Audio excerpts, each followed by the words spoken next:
כרמי, אני במקור מראשון לציון. קוראים לי נתן, אני גר היום בנוף איילון. עליתי לארץ בגיל 4 מאתיופיה. אני יפעת בירודקר, אני סטודנטית לתואר ראשון במסלול דו-חוגי של ראיית חשבון וכלכלה באוניברסיטה העברית. לומד רפואה שנה רביעית באוניברסיטה העברית. לומדת 4 שנים הנדסה כימית באוניברסיטת בן גוריון.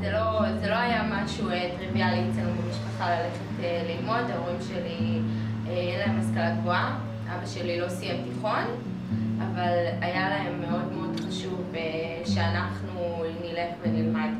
הייתה הדרך שלי לאוניברסיטה, בהתחלה חלום, ואחרי זה קשיים, ולאט לאט התגשמות של חלום.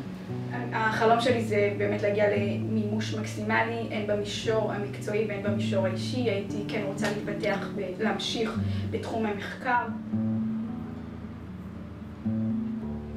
ערבות כי אני מניח שאייסף לא הייתה קיימת אלמלא הערבות והדאגה של כל האנשים בעם ישראל.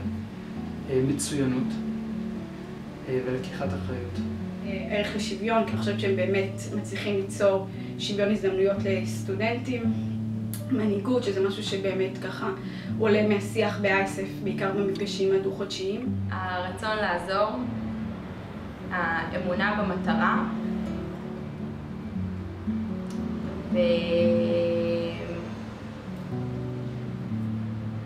וחברתיות.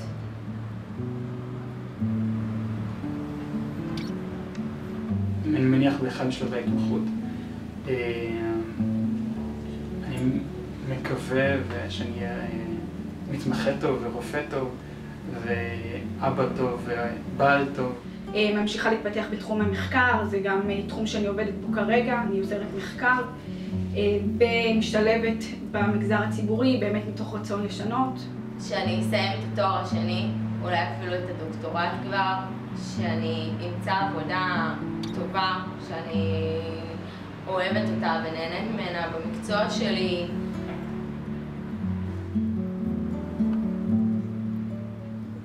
החזון והרצון והחיות של כל האנשים שהקימו את המפעל הזה, לעשות חברה יותר צודקת. עידוד למצוינות אקדמית, ליווי אישי, ואייסף זה משפחה. מעלה בפניי בעיות בחברה הישראלית שלא הכרתי, שמראה לי צורות חשיבה. פועלים מתוך רצון אמיתי ואמונה